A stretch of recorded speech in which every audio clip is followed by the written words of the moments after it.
Ce sont les piliers de la révolution technologique du Gabon en matière d'avancées technologiques. Ils sont présents au premier forum des télécommunications pour faire valoir leurs forces et leur statut de leader à travers leur exposition.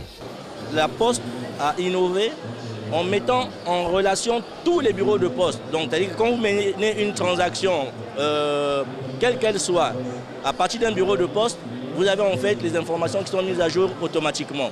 Donc, vous n'avez plus besoin en fait de vous déplacer, aller dans un bureau dans lequel vous avez par exemple ouvert votre compte.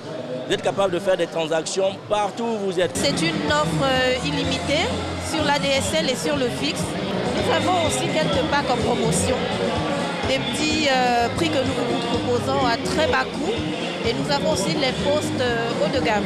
Ce forum vient ainsi jeter les bases d'un développement certain dans le domaine des télécommunications, mais également de permettre à chacune des entreprises présentes de se projeter vers l'avenir. Cette structure va s'ouvrir vers l'extérieur, faire des lotissements, proposer aux Gabonais des logements à moindre coût, parce qu'on se doit d'être très compétitif sur le marché. Le meilleur est à venir.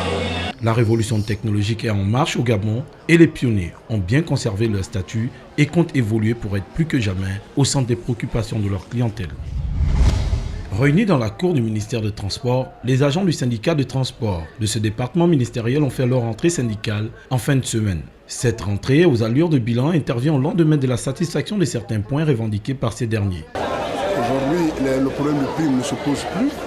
Sur l'instruction du ministre Ngambia, il y a une commission qui s'est mise en place, les primes vont être payées dans les délais. Et le problème de détournement, ce n'est que l'interpellation de plus aux autorités de la République qui prennent à bras-le-corps le problème des transports.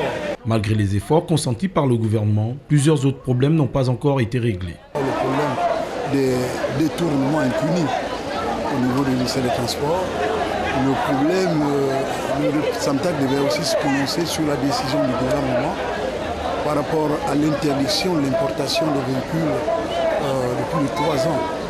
Et aussi le problème, comme vous le savez, il y a cela 3 mois, le problème des prix de rendement. En attendant la satisfaction des autres points inscrits dans le cahier de charges, les agents du syndicat de transport ont suspendu tout mouvement. C'est vendredi soir que la 2e édition du Festival international des cours d'école a ouvert ses portes au public après 2 années de silence, grâce au soutien de l'Institut gabonais de l'image et du son et de l'Institut français. Samantha Bifo et les siens ont pu mener à bien ce projet qui met en valeur le genre court-métrage peu pratiqué notamment au Gabon. Bon, je ne vous cacherai pas que je suis quand même un peu... J'aurais aimé qu'il y ait beaucoup plus de monde, mais bon, c'est déjà ça, à peu près une 40aine de personnes. Donc, mais bon, je m'y attendais puisque le court-métrage, c'est pas non plus encore quelque chose qui va faire déplacer les foules, mais non, je suis très contente du public, de la réaction des gens. Comme toujours, on a toujours peur quand on programme des films, que les gens s'ennuient ou les gens n'aiment pas ou quoi que ce soit. Donc j'ai vu que la salle était quand même assez réactive, donc je suis très contente. À l'occasion, 7 courts-métrages d'écoles de cinéma de 7 pays différents ont été projetés, dont celui présenté par le Gabon et réalisé cette semaine par les 15 jeunes qui ont pris part aux ateliers de formation organisés en avant-festival. Le film, dont le titre est Retour aux sources, avait l'ambition de démontrer aussi que le cinéma gabonais est capable de produire des courts-métrages compétitifs à l'international.